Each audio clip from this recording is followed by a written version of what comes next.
सहनाववतु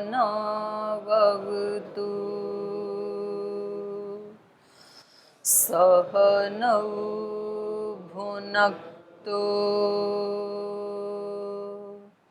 सह वीर्यङ्करवावहै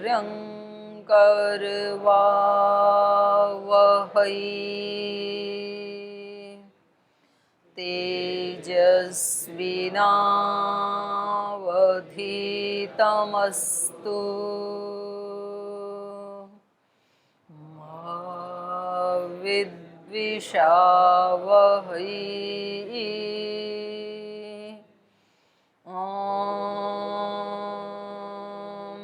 व्रतानां व्रतपते व्रतं चरिष्यामि तच्छकेयं तन्मे राध्यताम्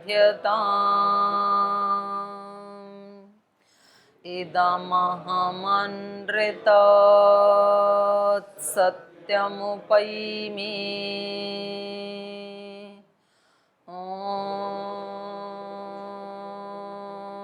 शान्ति शान्ति शान्तिः।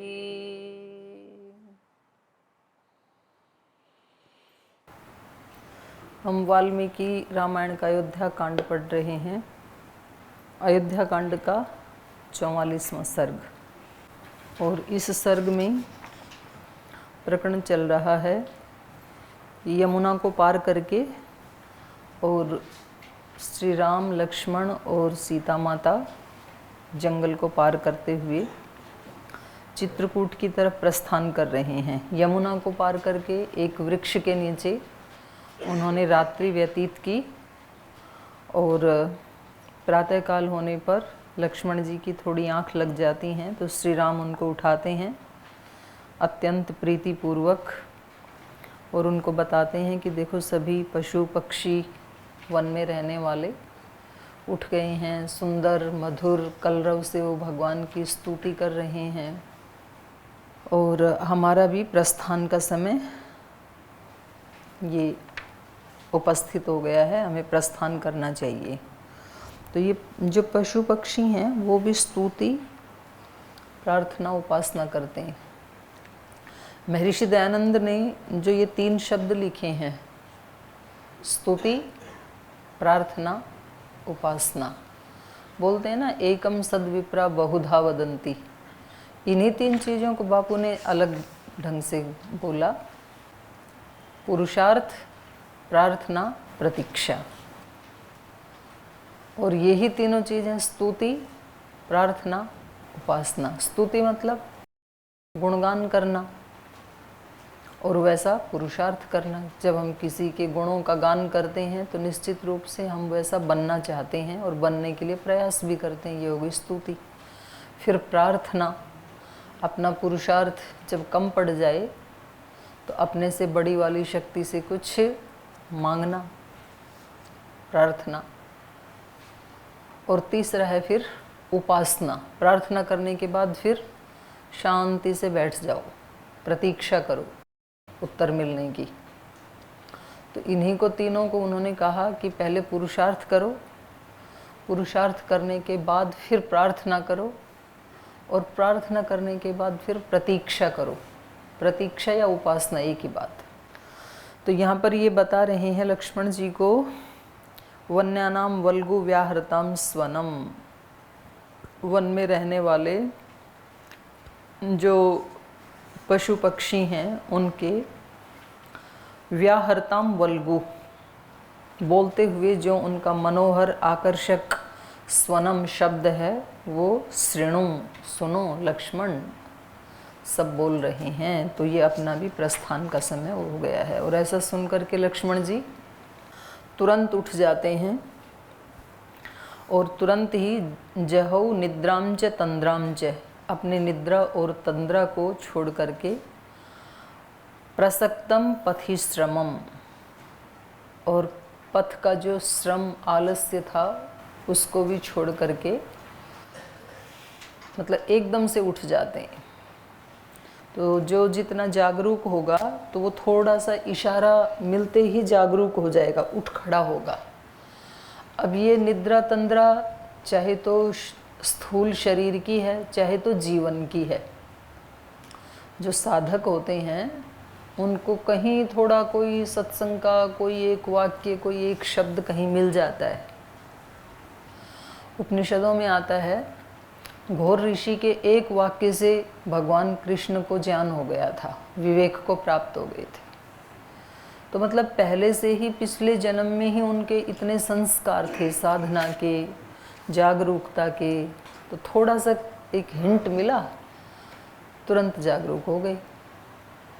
जैसे बारूद को कहीं दूर से थोड़ी सी चिंगारी दिख जाए तो तुरंत प्रज्वलित हो जाती है, वो ग्रहणशीलता ज़्यादा होती है ना उसमें।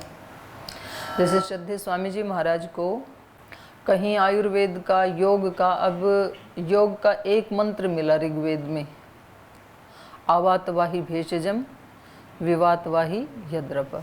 बस उस हिंट को लेकर के करोड़ों लोगों को योग का लाभ मिल गया। तो जो जितने ग्रहणशील लोग होते हैं उनको थोड़ा सा कहीं हिंट मिलना चाहिए बस। तो लक्ष्मण ऐसे ही ग्रहणशील व्यक्ति हैं, उनको थोड़ा सा उन्होंने इशारा किया, इसलिए बहुत विनम्रता से जगा रहे हैं श्री राम जी लक्ष्मण को, क्योंकि उनको पता है कि लक्ष्मण इतने ग्रहणशील हैं कि इनको इतना इशारा करना पर्याप्त है कि देखो सभी वन के पशु पक्षी बोल रहे हैं, तो इससे ज़्यादा कहने की आवश्यकता नहीं है। तो हर व्यक्ति का जीवन में भी जागने का ऐसा ही होता है। किसी व्यक्ति को कहीं किसी साधु संत महात्मा का कोई एक वाक्य सुना, कहीं कहीं शास्त्र में एक वाक्य उन्होंने सुन लिया, एक शब्द सुन लिया। भाष्यकार ने भी यही कहा, एको शब्दः सम्यक ज्ञातः सुप्रयुक्तः स्वर्गे लोके काम दुख भवति। एक ही शब्द जान लें बस ठीक से, तो वो ही स्वर्ग लोक को दिलाने वाला हो जाता है। तो यहाँ एक एक श्लोक से श्री राम या श्री लक्ष्मण जी के जीवन से कुछ ना कुछ हमें सीखने को मिलता है। नहीं तो कितना हमें गुरुजन जगाते हैं, कितनी बार हमें बताते हैं, और हम उन्हीं भूलों को बार बार करते हैं। हमारी भूलें भी फ्रेश नहीं होती हैं, भूलें भी बासी ही होती हैं, गली सड़ी ही होती हैं। विचार भी गले सड़े होते हैं, वो बासी ही विचार चलते रहते हैं। वही सोचने का तरीका जो पहले था आज भी वही है, वो ही रिएक्ट करने का तरीका। कोई हमें हमारा दोष बताए तो हम उसके 5, 7, 10 हेतु दे देते हैं कि हमने ऐसा इसलिए किया। तो इसका मतलब है कि हम उस आदत को तोड़ना ही नहीं चाहते। हम जितने हेतु देते हैं ये इस बात का प्रमाण है कि हम उस आदत को नहीं हटाना चाहते हैं। और जिस दिन हमारी समझ में आता है कि बात तो ठीक ही कह रहा है अगला व्यक्ति, ये किया तो गलत ही है मैंने, तो भले ही मैंने संस्कारों के वशीभूत होकर के ही किया, लेकिन है तो गलत ही। तो फिर उस दिन से वो चीज़ हटनी शुरू हो जाती है, बदल जाता है फिर वो स्वीकार करते ही। तो उतनी ही जल्दी उन व्यक्तियों की निद्रा और तंद्रा टूट जाती है। फिर कोई थोड़ा सा ध्यान दिलाए ना उनको कि देखो आपके जीवन में ये ठीक नहीं है, आप गुरुकुल में रहते हैं, आप सन्यासी हैं, आप ब्रह्मचारी हैं और आप इस तरह का जीवन जीते हैं, ये आपके लिए ठीक नहीं। वो व्यक्ति तुरंत अपनी निद्रा तंद्रा को छोड़ता है, उसको लगता है हाँ ठीक तो नहीं है मेरे लिए ये, और उसी दिन से उसका जीवन चेंज होना शुरू हो जाता है फिर। और नहीं तो फिर वर्षों तक भी नहीं होता है। घर परिवार में, समाज में जो हमारे से बड़े हैं वो हमारा ध्यान दिलाते हैं कि ये आपकी आदत, ये आपका आचरण व्यवहार ठीक नहीं है, आपको ऐसे नहीं करना चाहिए। और यदि किसी जागरूक व्यक्ति को ये लग जाए कि हाँ बात तो ये ठीक कह रही, तो तुरंत हटा देते हैं, फिर उसको निद्रा तंद्रा को छोड़ देते हैं। और यदि उसकी समझ में नहीं आ रहा है, अभी अज्ञान का इतना ज़्यादा प्रभाव है कि वो उस गलत को भी ठीक ही साबित करने में अपनी पूरी शक्ति लड़ा देता है, तो फिर ये उसके लिए महती विनष्टि है फिर, क्योंकि जब कभी जागेगा, कभी ना कभी तो जागना ही पड़ेगा, तो फिर इसको भी हटाना पड़ेगा, तो और ज़्यादा ये कठिन हो जाएगा फिर। तो यहाँ लक्ष्मण जी का चरित्र कैसा है, तुरंत वो अपनी थकान को छोड़ देते हैं, प्रसक्तम पथिश्रमम और जहऊ निद्राम च तंद्राम च, निद्रा को और तंद्रा को। अज्ञान अविद्या आदि ये निद्रा के ही रूप हैं, आलस्य प्रमाद ये तंद्रा के रूप हैं। तो इन सब को तुरंत छोड़ देना चाहिए, क्योंकि कभी कभी जागरूक रहते रहते भी व्यक्ति श्रम से युक्त हो जाता है, थोड़ा बोझिल हो जाता है। जैसे यहाँ पर ये चलते चलते श्रम से युक्त हो गए, थकान आ गई थोड़ी सी। ऐसे आंतरिक जगत में भी, मन से भी जब व्यक्ति सजग होता है, तो फिर कभी कभी मन कहता है कि थोड़ा सा इसको लूज कर दो ना, आपने अपने आप को ज़्यादा ही टाइट कर लिया। हर समय ईश्वर प्रणिधान की स्थिति में रहना, हर काम को भगवान की पूजा समझ करके करना, तो मन को थोड़ा सा श्रम लगता है। तो उस श्रम को वो साधक फिर साइड में छोड़ देता है, जिसको अपना बड़ा लक्ष्य दिखाई देता है। जिसके सामने राम खड़ा है तो तंद्रा 2 मिनट में टूट जाती है, निद्रा 2 मिनट में छूट जाती है। और जिसके सामने काम खड़ा है, काम मतलब कामनाएं, तो उसको फिर ये अच्छे से घेर लेती हैं निद्रा तंद्रा।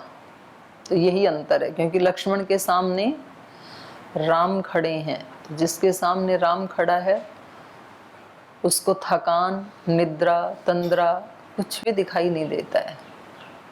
राम का मतलब है आनंद, प्रसन्नता, अलौकिक सुख, वो जिसके सामने है। किसी गर्भवती माँ को देख करके किसी दूसरे को लगता होगा कितनी ये माँ बेचारी परेशान हो रही है, इतने वजन को लिए लिए घूमना, खाना, सोना, काम करना, लेकिन उस माँ के चेहरे की प्रसन्नता एक अलग ही प्रकार की होती है, क्योंकि उसको पता है कि मुझे मातृत्व का सुख मिलने वाला है, इसलिए उसको वो पीड़ा पीड़ा नहीं लगती है। तो साधक को साधना करना पीड़ादायक नहीं लगता है बिल्कुल भी। किसी को लगता होगा ये हमेशा जागरूक रहते हैं, ना सोते हैं ना खाते हैं, सेवा में लगे हैं, साधना में लगे हैं, तो देखो बेचारे कितने परेशान होते होंगे शायद। लेकिन साधक को पता है कि उसके सामने राम खड़ा है, उसको एक अलौकिक सुख की प्राप्ति होने वाली है, इसलिए उसको ये सब प्रसन्नता देने वाले होते हैं, उसका चेहरा खिला होता है ये सब साधना करते हुए भी। तो यहाँ तक हमने कल अध्ययन किया था। पीछे के पाठ से कोई प्रश्न है तो पहले पूछ सकते हैं। कुछ पूछना है किसी को? हो माता जी। जी नमस्ते माता जी। माता जी, रामायण हम यहाँ भी पढ़ रहे हैं और पहले भी पढ़ी, और राम कथा में बापू जी से भी सुना, तो आस्था तो बढ़ती ही जा रही है इसके अंदर। लेकिन मन में प्रश्न ये आता है बार बार, जो भगवान का वनवास हुआ ना, वो मन को कचोटता कि ऐसा होना नहीं चाहिए था। ऐसे प्रश्नों का हल कैसे निकाले कि मतलब ठीक है कि मानते भी हैं कि हाँ चलो हो गया, सत्य की प्रतिष्ठा के लिए उन्होंने ऐसा किया, और इसी कारण से उनकी आज समाज में इतनी प्रतिष्ठा है, उनको धर्म पुरुष के रूप में मानते हैं लोग। और ऐसी समस्याएं हमारे सामने भी आती हैं। हम भी अगर ऐसा कर लें तो उन्नति तो होगी, लेकिन मन में ये रहता कि अगर इस कार्य को और भी अच्छा कर देते हम, अगर भगवान श्री राम वन में ना जाके राज्य ही कर लेते तो क्या पता और भी उन्नति हो जाती, और भी अच्छे अच्छे सत्य स्थापित कर पाते। ऐसे प्रश्न बार बार मन में आते हैं। ऐसे प्रश्नों का क्या समाधान? कोई समाधान नहीं, नो सॉल्यूशन। क्योंकि ये मन जब तक है ये सोचता ही रहेगा। अब मन में प्रश्न आ सकता है, माँ को इतनी तकलीफ उठाने की क्या जरूरत है 10 महीने, भगवान तो सर्वशक्तिमान है, तो एक ऐसा बच्चा बना के घड़ के एक उसमें पैक करके सुंदर से पैकेजिंग में, और चुपचाप आके रात को माँ के पास लेटा के चले जाते, क्या जरूरत थी उसको। लेकिन ऐसा कभी हो सकता नहीं है। आपको लगता है कि इतनी कीमत चुकाने की क्या जरूरत थी श्री राम को एक आदर्श पुरुष बनाने के लिए, उनको एक चक्रवर्ती सम्राट बना देते, और चक्रवर्ती सम्राट बनके भी तो वो असुरत्व का नाश कर ही सकते थे। तो ये तो मेरा और आपका विचार है ना, तो सत्य तो वही है जो घटित हुआ, उसके बिना होता नहीं है। अब कोई व्यक्ति सोचे भाई किसान को इतना ज्यादा दुखी करने की क्या जरूरत है भगवान को। ऐसा भी तो हो सकता है कि आज गेहूं बोएं और कल ही इतने बड़े होकर के पक के तैयार हो जाएं, ऐसा भी तो हो सकता है। इंसान क्या करता है, इतना छोटा सा जब लौकी आती है तो रात को उसमें बेल में इंजेक्शन दे देता है, अगले दिन वो इतनी बड़ी हो जाती है। तो जब एक इंसान रातों रात इतना बड़ा बना सकता है लौकी को, तो क्या भगवान नहीं बना सकता क्या? भगवान तो और ज्यादा सर्वशक्तिमान है। तो क्यों इतना ज्यादा किसान को, कहीं बिजलियां कड़कती हैं, आंधी तूफान आते हैं, फिर भी खेत में खड़ा है बेचारा, सर्दी आती है, पानी देता है, उसकी क्या जरूरत है? तो इन प्रश्नों का कोई उत्तर नहीं होता है, क्योंकि आपने एक कहावत सुनी होगी, सहज पके सो मीठा होए। जो सहज नहीं पकता है वो कभी मीठा नहीं होता है। आप पका तो सकते हैं लौकी को रातों रात, फल भी पकते हैं आजकल, सेब भी पकते हैं, रातों रात पकते हैं, लेकिन उनमें कभी भी रस नहीं होता है। खरबूजे भी पकते हैं, तरबूजे भी पकते हैं। फिर आप कहते हैं पहले जो मिठास था वो वाला अब नहीं है। आम भी पकते हैं, वो पहले वाला टेस्ट नहीं है फलों में। क्यों नहीं है? क्योंकि वो सहज नहीं पके। कच्चा तोड़ लिया, कृत्रिम तरीके से उसको पकाया गया, इसलिए उसमें रस आ नहीं सकता है। तो ऐसे ही इस इंसान को यदि ये सहज नहीं पकेगा तो ना तो ये बंधनों से मुक्त हो पाएगा, जो उर्वारुकमेव बंधनात् मंत्र में कहा है ना, और ना ही कोई उसके जीवन में रस होगा।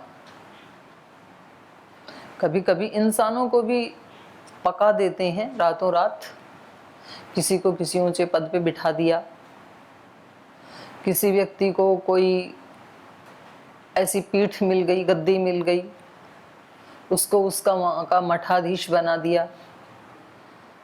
तो अब वो बाहर से तो दिखता है कि पका हुआ फल है भाई, इसको ये मिल गया, लेकिन उसमें रस नहीं होता है। जो रस महर्षि दयानंद के अंदर है, जो भगवान बुद्ध के अंदर है, भगवान महावीर के अंदर है। अब आज पतंजलि योगपीठ में जो रस, जो आनंद श्रद्धेय स्वामी जी महाराज और पूज्य आचार्य जी के अस्तित्व व्यक्तित्व में है, अब कोई ना कोई तो मठाधीश बनेगा ही आगे जाकर के। पर उसका जीवन यदि इतना तपोपूत नहीं रहा तो वो उसका जीवन उतना सुख नहीं दे पाएगा जितना सुख इन महापुरुषों के जीवन ने दिया। महर्षि दयानंद ने जितनी भी पीठ स्थापित की, कोई ना कोई तो उसका अधिपति बना ही ना, लेकिन उनके जीवन से वो रस नहीं निकला, क्योंकि वो सहज नहीं पके। और सहज व्यक्ति पकता है इन्हीं प्रतिकूल परिस्थितियों में। जितनी अनुकूलता, चक्रवर्ती साम्राज्य, राजगद्दी जितनी महत्वपूर्ण है, उतना ही महत्वपूर्ण है उससे अलगाव, उसका बिछोह, उसका विराग। जितना दिन महत्वपूर्ण है उन्नति करने के लिए, बिल्कुल उतनी ही महत्वपूर्ण रात्रि है उन्नति के लिए। यदि रात ना हो तो आप दिन में पुरुषार्थ नहीं कर सकते। किसी व्यक्ति को ये लग सकता है, दिमाग में आ सकता है, ये रात की क्या जरूरत है? जो पढ़ाई हम 6 महीने में कर रहे हैं, अगर रात्रि ना हो तो वो सारी पढ़ाई 3 महीने में हो सकती है ना। जस्ट आधा टाइम मिल जाएगा, फालतू में वेस्ट हो रहा है आधा जीवन। लेकिन उस व्यक्ति को ये नहीं पता कि यदि रात्रि नहीं होगी तो आप जितना दिन में कर पा रहे हैं उतना कभी नहीं कर पाएंगे आप। तो हर चीज यहाँ अस्तित्व में, ब्रह्मांड में, सृष्टि में, समष्टि में जो है वो बिल्कुल ठीक है। वनवास भी ठीक है, प्रतिकूलताएं आना भी ठीक है, अज्ञान अविद्या भी ठीक है। अब इसका उल्टा अर्थ मत लेना। बोल जी फिर यदि अज्ञान अविद्या ठीक है तो बस, तो फिर तो हम तो ठीक ही ठीक चल रहे हैं, इसको हटाएं क्यों?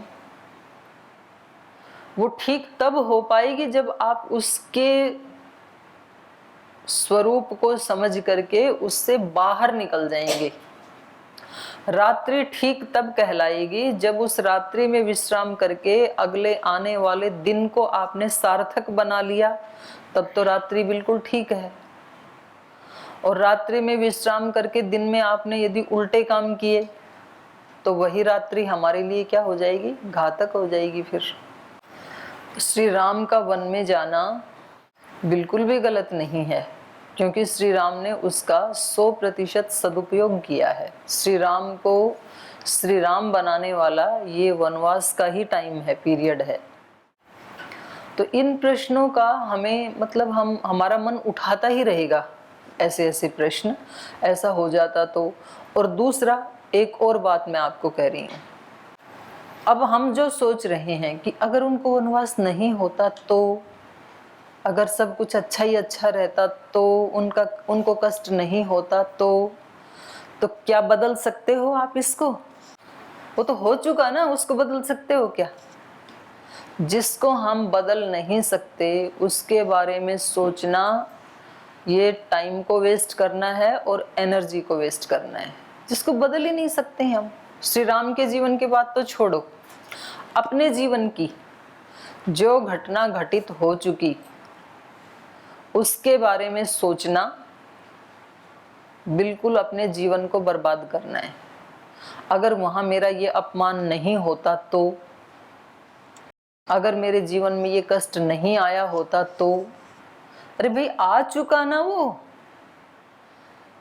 बहुत ज्यादा लोग तो जैसे किसी के जीवन में मानो कोई 1 वर्ष 6 महीने बहुत ऐसे कठिनाई के गुजरे, पिता की भी मृत्यु हो गई, माताजी, छोटे भाई बहन थे, घर में कोई कमाने वाला भी नहीं था, फिर इस व्यक्ति ने जैसे तैसे करके परिस्थितियों को संभाला और अब ये व्यक्ति ठीक हो गया, कहीं जॉब भी मिल गई, किसी व्यक्ति ने दया करके दे दी उसको। अब ये व्यक्ति 1 वर्ष से ठीक है परिस्थिति, अब ये सोच रहा है अगले 5 साल तक, ये मेरा 1 साल कितना कठिन गुजरा। 1 साल नहीं, जिंदगी भर तक सोचता रहता है, जो मिले उसको सुनाता है, ऐसी परिस्थिति आई मेरे जीवन में, ऐसा हो गया था, मैं इतनी कठिनाइयों से गुजरा। अब आप ये बताओ कि जितनी बार भी ये इसको दोहराएगा तो एक तो वो संस्कार बनेंगे, शिकायत वाले कर्माशय बनेगा, और दूसरा आज का दिन क्यों खराब कर रहे हो? जो चला गया, जो आपका सम्मान चला गया, जो आपकी संपत्ति चली गई, उसके बारे में बहुत ज़्यादा ये सोचना कि ऐसा क्यों हुआ, ये बिल्कुल हमारे लिए शुभ नहीं है। तो कभी भी अपने जीवन के बारे में भी जो हो गया उसको छोड़ दो, अब क्या करना है अगले स्टेप पे। तो इसलिए महर्षि पतंजलि जी ने कहा, हेयम दुखम अनागतम, जो दुख जा चुका वो हे नहीं है, त्याज्य नहीं है वो। हे दुख कौन सा है? अनागतम, जो अभी आया नहीं है, उसको संभालना है, अगले क्षण आ सकता है। अगर हम पीछे वाले को याद करते रहे ना तो ये क्षण भी दुख से भर गया, और ये दुख से भर गया तो अगला क्षण भी खुशियों से भरने वाला नहीं है। तो इसलिए हमने 2 क्षण बर्बाद कर दिए पीछे वाले के शोक में, ये वाला भी आगे वाला भी। तो इसलिए अपने को प्रश्न ऐसे नहीं सोचना कि ऐसा क्यों हुआ, अपने को ये सोचना है कि हमारे जीवन में इससे शिक्षा लेकर के क्या शुभ हो सकता है, कौन से दोषों से हम बच सकते हैं यहाँ से कुछ सीख करके, और कौन सी अच्छाइयों को हम अपना सकते हैं। ठीक है? हाँ जी। ओ माता जी प्रणाम। मेरा प्रश्न ये है कि मातृशक्ति का वास्तविक स्वरूप क्या है? समस्त ऊर्जा का स्रोत मातृशक्ति है। मातृशक्ति का स्वरूप मातृत्व ही है, और क्या स्वरूप है? मातृशक्ति में उसकी संज्ञा से ही पता चल रहा है कि उसमें मातृत्व होता है, और मातृत्व को और ज़्यादा विशेषण लगाने की कोई आवश्यकता नहीं है, अपने आप में ही वो परिपूर्ण है और वो सब शक्तियों का स्रोत है। आधार है, आश्रय है। तो अब आपको ये जानना है कि मातृत्व क्या होता है, तो फिर आपको मातृत्व से युक्त होना पड़ेगा, माँ बनना पड़ेगा उसके लिए आपको। तो माँ कोई शरीर से थोड़ी होती है। आप लोग हंस रहे हो, आपको लगता है कि भाई फिर तो इसको किसी बहन के जैसे शरीर में पैदा होना पड़ेगा तो ये माँ बनेगा, ऐसा नहीं है।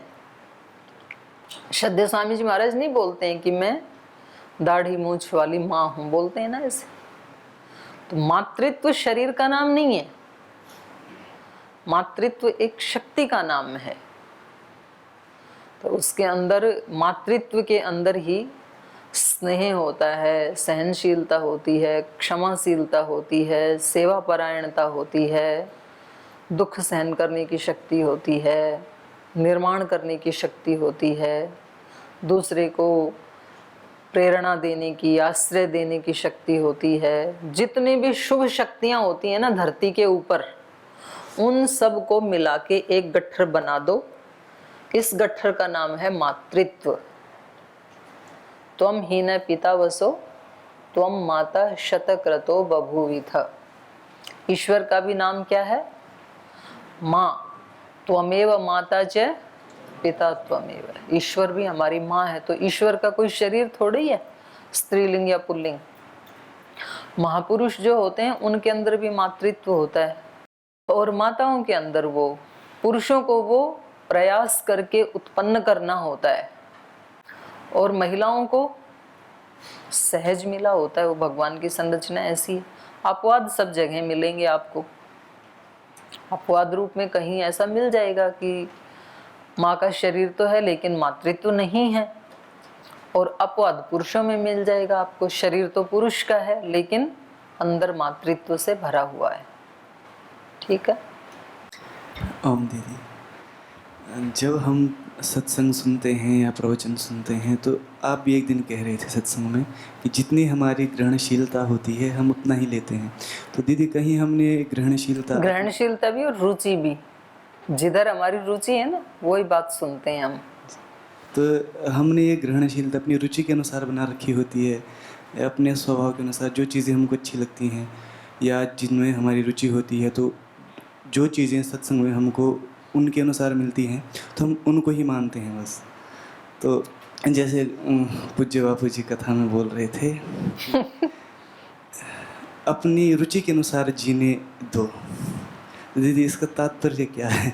कभी कभी ये सीख क्या है हनुमान जी कि भाई सबको अपनी रुचि के अनुसार जीने दो। क्यों सबको दाब रखा है पढ़ाई में? तो मतलब सारी बातों में से हनुमान जी को ये सबसे अच्छी लगी, क्योंकि इनकी रुचि पढ़ाई में है नहीं, इनकी रुचि है साधना करने में। तो ये कह रहे हैं कि भाई हम जहाँ कहीं सुनते हैं तो हम कौन सी बात को पकड़ते हैं जो हमारी रुचि के अनुकूल हो।